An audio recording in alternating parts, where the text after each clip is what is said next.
Kita akan pantau lagi pemirsa, trending topik kedua yaitu soal 1, 2, 3. Ini adalah soal pertumbuhan ekonomi Indonesia. Sampai dengan saat ini sih ada 2.000 pencarian. Tapi yang lebih penting adalah hasil pertumbuhannya, Marcel, 5,12%. Iya, satu hal yang positif ya, meskipun mungkin memang ada yang mempertanyakan. Tapi selengkapnya kita akan bahas berikut ini pemirsa.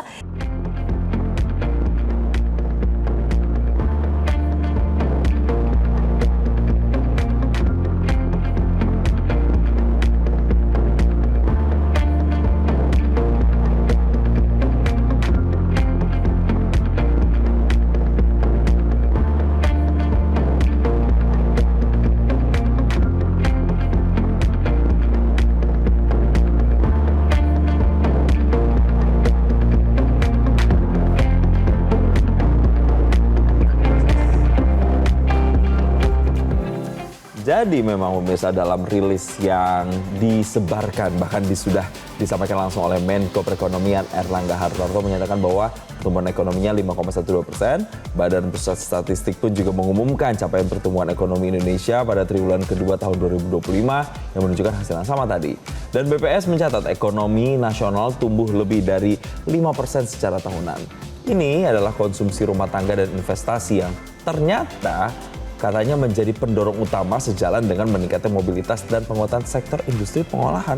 Ya, itu tadi ya bagaimana pertumbuhan ekonomi kita positif diumumkan pemirsa, dan berdasarkan data BPS, ekonomi Indonesia pada triwulan 2 2025 tumbuh sebesar 5,12% atau sedikit lebih tinggi dibandingkan dengan tahun sebelumnya yaitu 5,05%. Pertumbuhan ini didorong oleh kuatnya konsumsi rumah tangga dan investasi, khususnya pembentukan modal tetap bruto atau PMBT. Di saat yang sama, ekspor dan mobilitas masyarakat juga mengalami peningkatan signifikan. Sementara dari sisi pengeluaran, konsumsi rumah tangga menyumbangkan porsi terbesar PDB dengan kontribusi distribusi lebih dari 54%. Ya, sementara kalau kita melihat pemirsa dari sisi produksinya sendiri, industri pengolahan ini menjadi sumber utama pertumbuhan terbesar, yaitu angkanya 1,3% dari total 5,12%, diikuti dengan perdagangan dan juga konstruksi. Nah, peningkatan konsumsi ini juga dipicu oleh momen libur panjang yang kemarin kita sama-sama banyak nikmati, serta melonjaknya belanja online di masyarakat yang menjadi tren. Jadi, sementara secara spasial, Sulawesi dan Jawa ini adalah wilayah yang mencatat pertumbuhan ekonomi tertinggi, yakni sebesar 5,83 dan 5,24%. BPS juga menyebut bahwa tren positif ini diharapkan nantinya bisa berlanjut ke triwulan ketiga, seiring tetap kuatnya konsumsi masyarakat dan geliat investasi nasional. Ya, kita simak bersama pemirsa selengkapnya. Ini adalah pernyataan dari Deputi Bidang Neraca dan Analisis Statistik BPS Muhammad Edi Mahmud. Indonesia berdasarkan besaran produk domestik bruto PDB pada triwulan 2 2025 atas dasar harga berlaku sebesar Rp5.947 triliun, atas dasar harga konstan sebesar Rp3.396,3 triliun, sehingga pertumbuhan ekonomi Indonesia pada triwulan 2 2025 bila dibandingkan dengan triwulan 2 tahun 2024 atau secara year on year tumbuh sebesar 5,12%. Bila dibandingkan dengan triwulan 1 2025 atau secara Q to Q tumbuh sebesar 4,04%. Nah pemirsa, menurut Menko Perekonomian Airlangga Hartarto, capaian tersebut tidak hanya melampaui ekspektasi, tapi juga melampaui pertumbuhan negara-negara lain. Karena kalau kita lihat angka 5,12% ini sebetulnya memang mendekati target pemerintah Indonesia yaitu targetnya 5,2% di kuartal kedua. Sementara Indonesia ini bahkan melampaui Amerika Serikat, Malaysia, dan juga Singapura. Bahkan Airlangga menyebut bahwa pertumbuhan ekonomi Indonesia termasuk salah satu yang tertinggi di antara negara-negara G20 dan juga ASEAN. Walaupun masih lebih rendah ya dari China. Betul, Marcel. Jadi kemudian inilah hasil dari statement ini yang kemudian membuat banyak pihak yang juga menyambut positif 5,12% iya, tapi kemudian kita bisa bahkan mengungguli ekonomi Amerika, kemudian Singapura, bahkan hanya sedikit di bawah Cina. Tapi apa sebenarnya yang membuat perekonomian kita begitu melesat sampai 5,12%? Kita akan sama-sama melihat kembali pernyataan yang disampaikan oleh Menko Perekonomian Republik Indonesia Airlangga Hartarto berikut ini.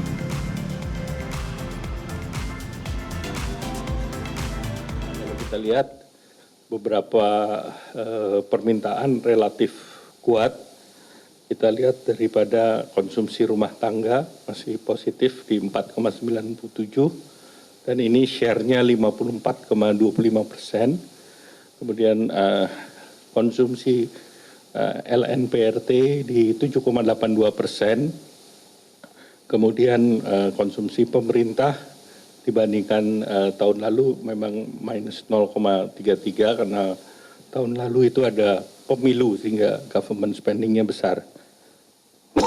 Dari segi investasi tumbuhnya juga baik 6,99% dan ekspor barang dan jasa ini juga baik double digit 10,67 dan importnya 11,65.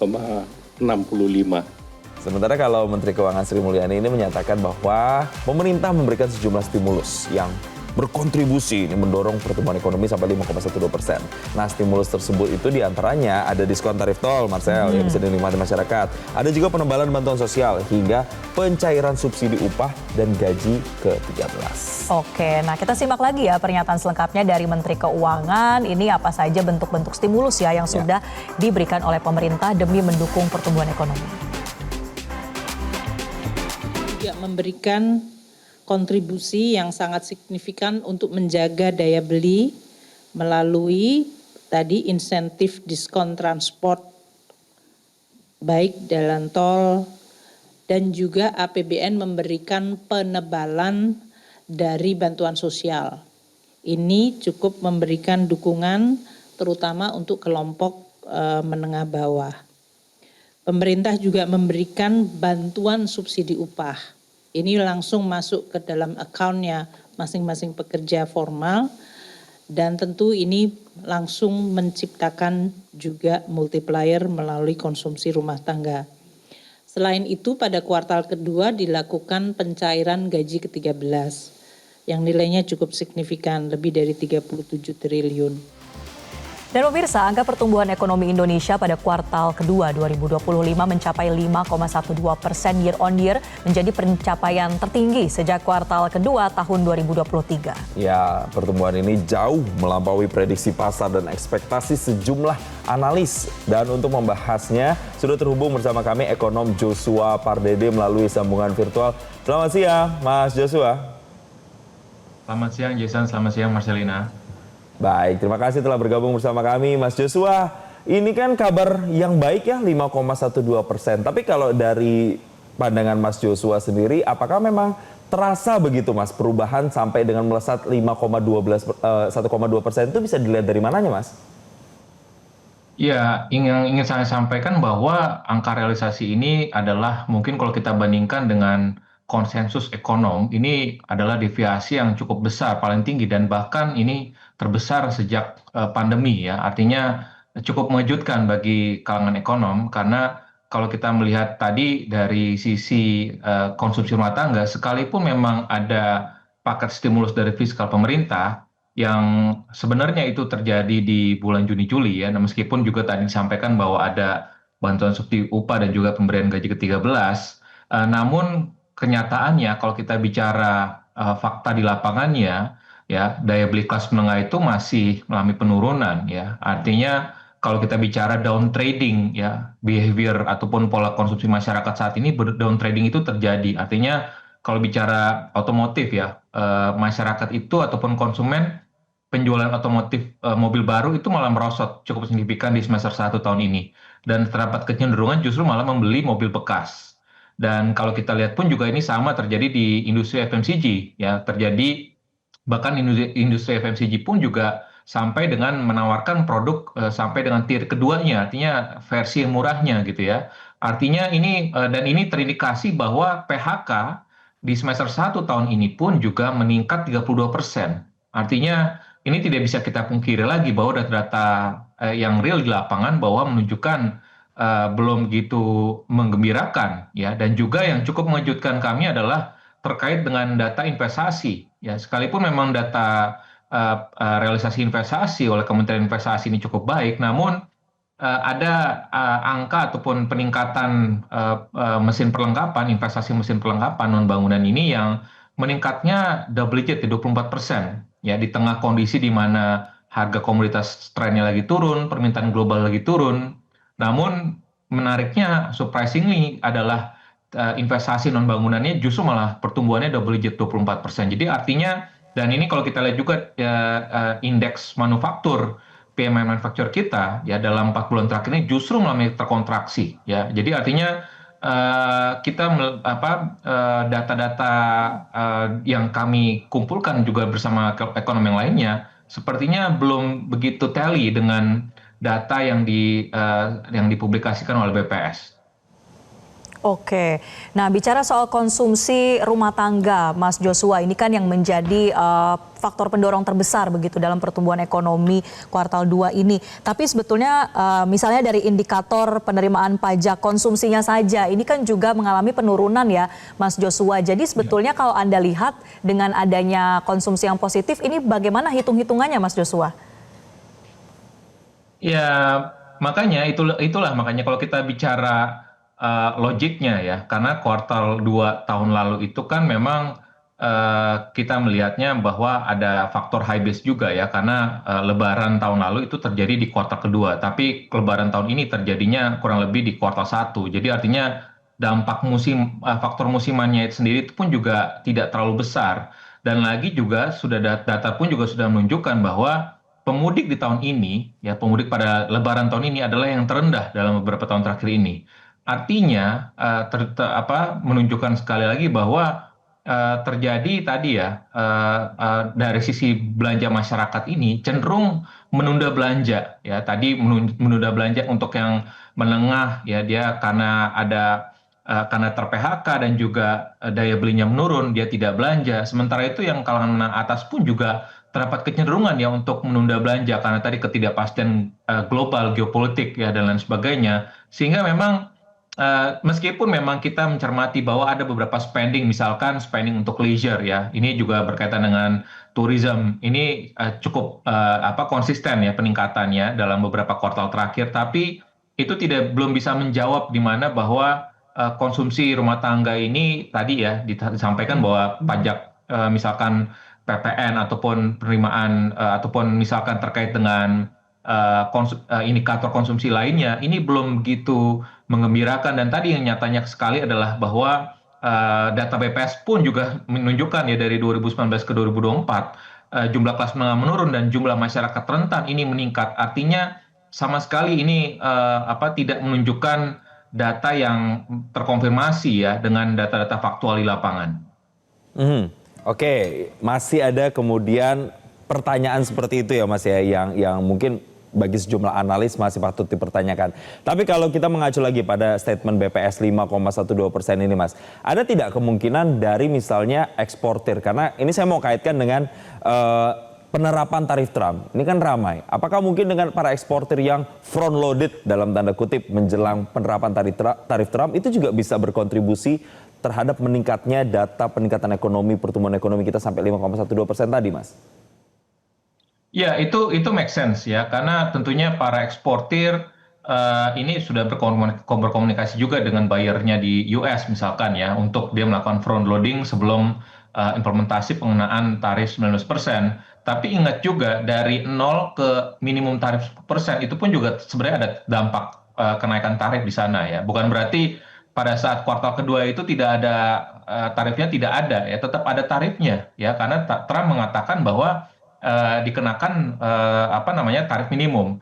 Nah, belum lagi juga kalau kita lihat nanti di kuartal ketiga. Nah, ini adalah moment of truth-nya adalah kalau kita lihat adalah apakah ekspor itu akan kembali berlanjut meningkat, karena front loading-nya saya pikir kelihatannya sudah akan berakhir. Artinya the real kinerja ekspor kita ini akan terefleksi sepenuhnya di kuartal ketiga karena implementasi dari tarif 19% itu sudah mulai terimplementasi di kuartal ketiga, dan kami memperkirakan bahwa kinerja ekspor Indonesia pun juga di kuartal ketiga ini akan mengalami perlambatan. Sehingga ini juga kita harus cermati bahwa sekalipun memang di kuartal keduanya melonjak di atas 5%, terdapat kemungkinan juga bahwa kinerja ekspor khususnya di kuartal ketiga ini akan mengalami perlambatan akibat tadi dampak kebijakan tarif Trump dan juga potensi perlambatan dari berbagai negara yang sudah mulai terindikasi seperti Tiongkok dan juga negara-negara maju lainnya.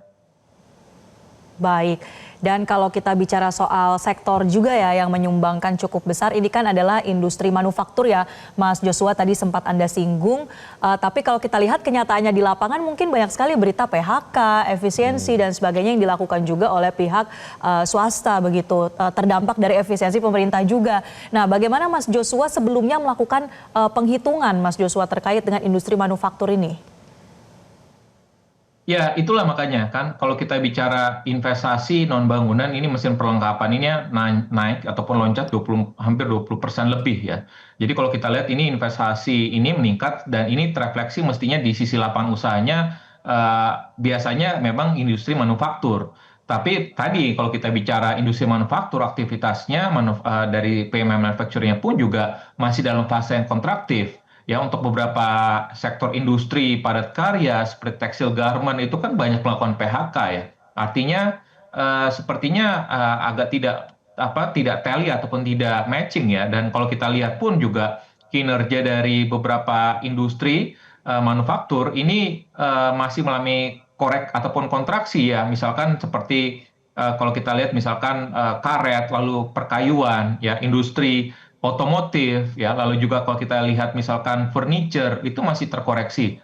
Artinya dan ada beberapa terkait dengan tekstil dan juga apparel. Ini industrinya bahkan tercatat positif ya, 4 kuartal terakhir ini mencatatkan positif. Di tengah kondisi tadi arus PHK di industri ini, ternyata data BPS menunjukkan malah sebaliknya. Artinya mana data yang sebetulnya gitu ya, kita jadi bingung gitu ya masyarakat dan juga analis, artinya the real kondisinya mana yang benar gitu, apakah PHK yang terjadi di lapangan atau angka-angka ini gitu. Jadi memang kalau kita lihat, kami tetap melihat bahwa industri manufaktur kita semestinya masih tetap di bawah 5%, dan kalau kita lihat kemarin industri manufaktur ini kan pertumbuhannya 5,68%. Jadi artinya ini pun juga lumayan tinggi ya, tertinggi, dan saya pikir memang ini bahkan melampaui dari pertumbuhan nasional, dan ini tidak jarang terjadi. Artinya selama tren dalam 10 tahun terakhir ini justru malah pertumbuhan dari industri manufaktur ini selalu di bawah pertumbuhan nasional, sehingga kembali lagi data-data yang ditunjukkan dari kinerja ataupun nilai tambah dari industri manufaktur ini belum sepenuhnya tally ataupun cocok sejalan dengan data-data faktual di lapangannya. Ini menarik nih karena yang disampaikan oleh Mas Joshua, kok data-data di lapangannya baik pengangguran ternyata masih tinggi, ada PHK juga, daya spending masyarakat juga yang kemudian juga ini menurun begitu, tidak inline dengan apa yang tercerminkan oleh data BPS. Kalau begitu Mas, balik lagi ke pertanyaan basicnya. Ketika kita disebut sampai 5,12% dan mengungguli beberapa negara kayak Amerika Serikat, Singapura, itu sesuatu yang masuk akal nggak? Saya pikir itu bukan suatu kejutan ya, karena tentunya sebagai negara berkembang, Indonesia memang semestinya pertumbuhannya harusnya selalu akan di atas pertumbuhan dari negara-negara maju. Jadi ini bukan suatu prestasi ya, itu normal-normal saja. Artinya pertumbuhan China, pertumbuhan Vietnam pun juga pertumbuhan India, semua negara berkembang tentunya akan lebih tinggi daripada pertumbuhan negara maju. Artinya bukan suatu hal yang patut kita banggakan, tapi kalau kita bicara dalam konteks bagaimana kita melihat ini secara overall ya, indikator makroekonomi kita, ya memang dibandingkan dengan beberapa negara lainnya khususnya di G20 misalkan, ya kita secara umum kembali lagi di surface-nya, di permukaannya ya, indikator makronya itu cukup baik ya, tapi apakah kita akan membanggakan angka-angka di permukaannya, tetapi kenyataan di lapangannya yang dirasakan oleh masyarakat kita sendiri ini bertolak belakang. Kan yang lebih terpenting adalah justru malah apa yang dirasakan oleh masyarakat kita dibandingkan angka-angka di permukaannya seperti itu. Jadi kembali lagi, sepertinya pemerintah kembali lagi perlu tetap mengakselerasi ya dari sisi spendingnya ya, tadi juga disebutkan oleh Menko dan juga Menteri Keuangan bahwa spending ini tetap harus perlu diakselerasi karena tentunya kuncinya adalah di tengah kondisi global yang tidak menentu, bagaimana penguatan ekonomi domestik ini menjadi sangat penting dan tentunya spending dari pemerintah ini menjadi salah satu ujung tombak yang bisa mengakselerasi ataupun bisa mempengaruhi investasi swasta dan juga spending dari masyarakat, dan harapannya itu bisa lebih lebih sejalan lagi nanti harapannya di semester kedua dan kedepannya agar kredibilitas pemerintah pun juga akan bisa bisa tetap tinggi dan dipercaya oleh para investor. Dan yang paling menantang adalah bagaimana membuktikan angka tadi benar-benar dirasakan pertumbuhannya oleh masyarakat secara real begitu di lapangan ya Mas Joshua Pardede. Terima kasih Joshua Pardede, ekonom, telah memberikan pandangannya bersama kami di Newsline di kesempatan siang hari ini, dan selamat kembali melanjutkan aktivitas. Jelajahi cara baru mendapatkan informasi. Download Metro TV Extend sekarang.